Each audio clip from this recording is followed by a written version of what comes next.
मैंने अपने boyfriend walker को गिटार पकड़े देखा और मैं गर्व से भर गई। यहाँ आने के लिए हमने कितनी मेहनत की थी, खासकर मैंने। आखिरकार दुनिया में वापस आ गई थी। मैं फिर से पहले जैसी हो गई थी, कॉन्फिडेंट, खुश और आजाद। वॉकर ने मेरी तरफ इशारा किया और माइक पर बोला, कहते हैं कि जब सच्चा प्यार मिले तो समझ नहीं आता क्या हुआ है, और मेरी लेसी मेरे पास एक आंधी की तरह आई। बेब, ये गाना तुम्हारे लिए है। क्लब की हर लड़की बड़ी बड़ी आंखें खोले जलन से मेरी तरफ देख रही थी, जैसे उन्हें लगता था कि मैं उसे डिजर्व नहीं करती। सोचने दो उन्हें जो सोचना है, मुझे फर्क नहीं पड़ता। वेल, ये पूरा सच नहीं है। एक इंसान की सोच से फर्क पड़ता था। बैक्स, वॉकर की छोटी बहन और मेरी बेस्ट फ्रेंड। जब वॉकर और मैं साथ हुए तो मुझे यकीन था कि एक हाथ बॉयफ्रेंड मिला और दूसरी हाथ दोस्त खोई। मुझे शुरुआत से शुरू करना चाहिए, पर पहले प्लीज लाइक और सब्सक्राइब करें। इसकी शुरुआत हुई जिस दिन हम जन्मे। हाँ, हम बैक्स और मैं एक ही दिन पैदा हुए, एक ही हॉस्पिटल में। हमारे पेरेंट्स पड़ोसी थे और हमारी माँ बहुत अच्छी दोस्त। जल्द ही वो दोनों प्रेग्नेंट हुई, एक ही साथ। यकीन नहीं होता हम जल्द ही बच्चों से मिलेंगे। हाँ, मुझे यकीन है ये दोनों बेस्ट फ्रेंड बनेंगे। बैक्स की मॉम ने जैसे भविष्यवाणी कर दी थी, क्योंकि वो बिल्कुल सही थी। बैक्स मुझसे 17 मिनट पहले आई और हम तब से बेस्ट फ्रेंड्स हैं। वो मेरे साथ माँ के जैसा व्यवहार करती और बड़ी बहन होने का काम सीरियसली लेती। ये खिलौना हटाकर कुछ खा लेते हैं, पर मैं उससे खेल रही थी। तुमने रेनकोट रखा, बारिश हो सकती है। जब मैंने कहा कि हम सब कुछ साथ करते हैं, हम वाकई सब कुछ साथ करते थे। हम साथ डांस में जाते। लेसी, तुम इतनी फ्लेक्सिबल कैसे हो? तुम्हारे सामने मैं मूर्ति लगती हूँ। डबल जॉइंट्स होंगे मेरे। हम एक दूसरे के सबसे बड़े चीयर लीडर थे और एक दूसरे को सब कुछ बताते थे। मेरे पेरेंट्स कल रात फिर झगड़ रहे थे। मुझे डर है कि वो अलग हो जाएंगे। चिंता मत करो बेब, तुम्हारे डैड को कोई नई नौकरी मिलेगी और सब ठीक हो जाएगा। पर फिर एक दिन जब हम 13 साल के थे, मेरी दुनिया हमेशा के लिए बदल गई। बैक्स और मैं स्कूल से वापस आ रहे थे। हम क्रॉस वॉक पर थे कि तभी अचानक एक लाल गाड़ी तेजी से सिग्नल तोड़ती हुई आई। टक्कर लगने से पहले मुझे बस याद है मेटल और ग्लास की आवाज और जले हुए टायर की गंदी स्मेल, और फिर अंधेरा छा गया। जब आँख खुली तो देखा मैं हॉस्पिटल में थी। ओह हनी, अच्छा हुआ तुम ठीक हो। अगर तुम्हें कुछ हो जाता तो तुम्हारे बिना मैं जी नहीं पाती बेस्टी। स्वीटहार्ट, अब सब कुछ आराम से करना, तुम्हें ठीक होना होगा। और मैं ठीक हो गई। एक तरह से मेरा शरीर ठीक था, पर मेरी आत्मा हिल गई थी। पता नहीं क्यों, पर जब भी घर से निकलती थी तो बहुत डरती। दरवाजे से बाहर आते ही वो कार सुनाई देती और जली हुई रबर की स्मेल आती। एक ही पल में दुनिया छोटी हो गई थी। इकलौती जगह जहाँ मैं बिना होश खोए जा सकती थी, वो थी वो दीवार जो मेरे और बैक्स के घर को अलग करती थी। हर दूसरी चीज मुझे डर से जमा देती और मैंने स्कूल जाना भी छोड़ दिया था। बैक्स, आज हम मेरे घर पर ही रहे, मैं बाहर नहीं जा पाऊंगी। ओह, ओके, जरूर। हाँ, कोई बात नहीं, मैं अपने प्लान कैंसिल कर दूंगी। बैक्स, तुम्हारे घर पर मूवी देखें?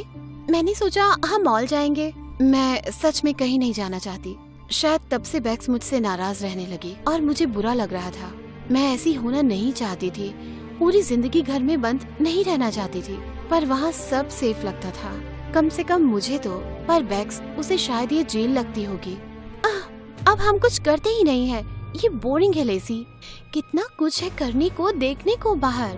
मुझे शर्म आ रही थी। मेरे लिए इतना मुश्किल क्यों था बाहर जाकर एक नॉर्मल टीनेजर जैसे बिहेव करना। बैक्स, तुम चाहो तो पार्टी में चली जाओ, मैं यहीं रहूंगी। तुम्हें यकीन है? तुम आने की कोशिश तो करो, हम जल्दी आ जाएंगे। एक बार आज ट्राई कर लो मेरे लिए। क्या पता ये उतना बुरा ना हो जितना तुम्हें लगता है। पार्टी सुन के उतना ही मजा आया जितना एक बाथरूम धोने में आता है, पर मैंने वैक्स के लिए कोशिश करने का फैसला किया। मैं पसीने में भीग गई थी और पार्टी पर आकर मेरी धड़कन तेज हो गई थी।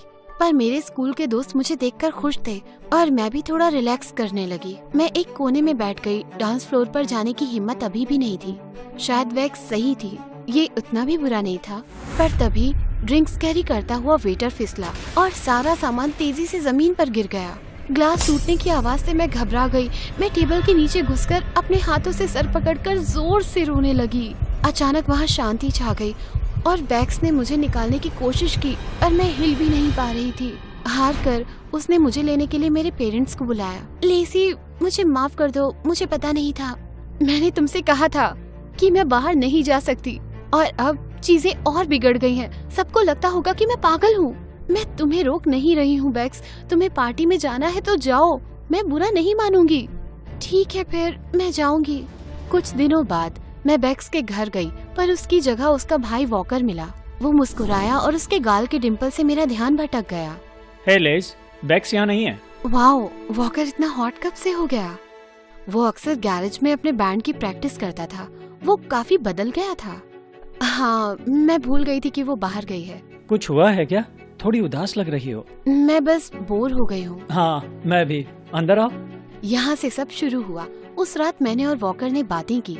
मैंने बताया कि मुझे डर था एक और कार एक्सीडेंट का। मैंने कहा कि मैं अपने ही ख्यालों की कैदी हूँ। बताया कि मुझे बुरा लगता था कि बैक्स मेरी वजह से मजे नहीं करती, और पार्टी में जो हुआ वो भी। अपने आप को दोष मत दो। तुम्हारे साथ एक बड़ा हादसा हुआ था।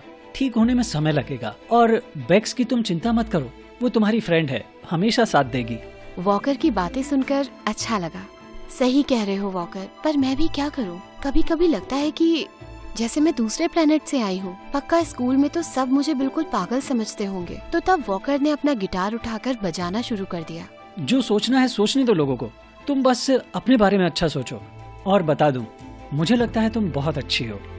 उसकी बात सुनकर मेरी धड़कनें थम गईं, और बहुत दिनों में पहली बार मुझे लगा मेरी बात सुनने वाला कोई है जिसे मेरी परवाह हो, जो मुझे समझता हो।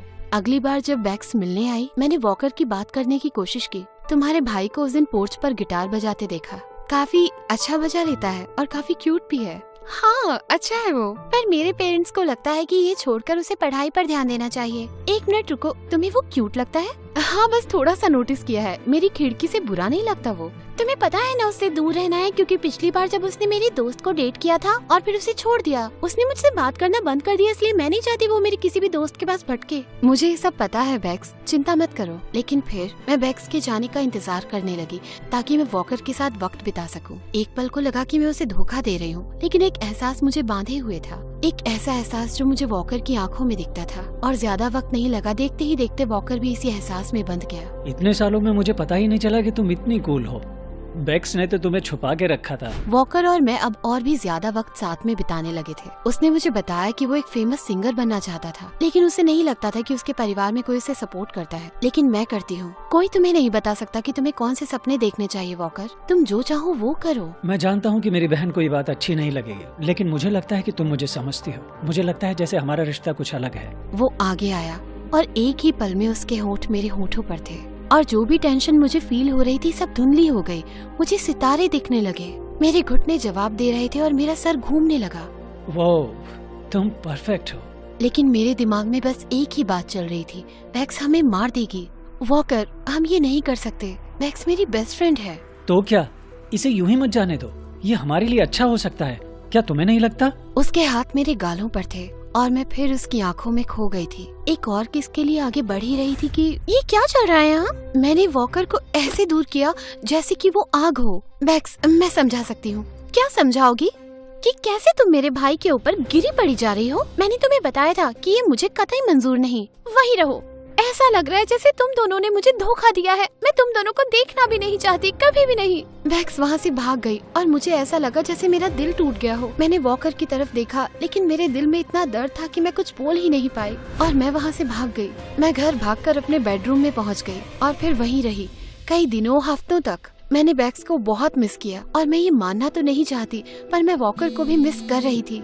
हनी, ये तुम्हारी सेहत के लिए ठीक नहीं है, तुम्हें बाहर जाना ही होगा। मैं कहीं नहीं जाना चाहती हूँ, मैं इसी बिस्तर में रहना चाहती हूँ, और चाहती हूँ कि ये कंबल मुझे निगल जाए। नहीं, तुम्हें बाहर गार्डन में ताज़ी हवा खाने जाना ही होगा। और ये रिक्वेस्ट नहीं, ये ऑर्डर है मेरा। उनके लहजे से मैं समझ गई थी कि वो कुछ नहीं सुनने वाली हैं। तो मैं अपने गार्डन की ओर चली गई, अपने फोन, ब्लैंकेट और विद्वेश के साथ। और तभी मुझे बैग्स दिखी, अपने वर्कआउट के कपड़ों और जूतों में। उसका ध्यान उसके फोन पर था। वो सड़क पर चलने लगी और तभी मुझे कार की आवाज सुनाई दी और फिर कार दिखाई दी। बैग्स, ध्यान से। हाँ, कहीं मैं कार के नीचे न आ जाऊँ, ये सोचकर मेरा गला सूख गया। लेकिन कहीं बैग्स कार के नीचे न आ जाए, ये तो मैं सोच भी नहीं सकती थी। मैं इतनी तेजी से बैग्स पे लपटी कि हम दोनों एक दूसरे को घूरते रह गए और कुछ कह नहीं सके। लेसी, तुमने मुझे बचा लिया, और नहीं तो क्या, मैं तुम्हारे बिना जी नहीं सकती बेस्टी। तुम ही मेरी बेस्ट फ्रेंड हो। मैं वॉकर को किस नहीं करना चाहती थी बैग्स, पर उसके साथ मुझे अकेलापन फील नहीं होता। बैग्स को बुरा लग रहा था। वॉकर ने मुझे सब बता दिया है। उसने कहा कि तुमने उसके म्यूजिक को सपोर्ट किया। उसने मुझे बताया कि तुम उसके लिए एकदम कविता की तरह हो। और मुझे माफ कर दो, मैं एक अच्छी दोस्त नहीं बन सकी। मुझे तुम्हारी खुशी के बारे में सोचना चाहिए था। मैं चाहती हूँ कि तुम खुश रहो। वॉकर तेजी से निकला और भागता हुआ हमारे पास पहुँचा। लड़ना बंद करो, तुम लोग दोस्त हो। हम लड़ नहीं रहे, सुलह कर रहे हैं। अगर तुम दोनों साथ में खुश हो तो मैं भी यही चाहती हूँ कि तुम दोनों खुश रहो। बैक्स, तो क्या इसका मतलब है? इसका मतलब है कि लेसी फिर से तुम्हारी कविता बन सकती है। इतना कहकर बैक्स हमें वहाँ छोड़कर चली गई। वॉकर, मैं मेरी गर्लफ्रेंड बन जाओ। अब कोई सीक्रेट नहीं और छुपने की जरूरत भी नहीं। हाँ, 100% हाँ। तुमने मुझे खुद पर भरोसा करना सिखाया है। तुमने भी मुझे ये सिखाया है वॉकर। मुझे अब खुद पर विश्वास है। लगता है कि मैं कुछ भी कर सकती हूँ। कुछ भी? कुछ भी। वॉकर ने आगे बढ़कर अपने हाथों में मेरा हाथ लिया। क्या तुम मेरे पहले गिग के लिए आ जाओगी? वो कल है, अगर तुम तैयार हो तो। मैं बहुत वक्त से स्कूल जाने के अलावा अपने घर से निकली ही नहीं थी, लेकिन जब मैंने वॉकर की आंखों में उम्मीद देखी तो मुझे लगा कि उसे मेरे सपोर्ट की जरूरत है। हाँ, मैं ये कर सकती हूँ। मुझे लगता है मैं तैयार हूँ वॉकर। वॉकर ने मुझे अपनी बाहों में भरकर किस के लिए अपनी ओर खींचा। बैक्स खुशी से चीखी और मुझे हग करने लगी। क्या बात है बेबी, मेरा भाई अपना सपना जी रहा है।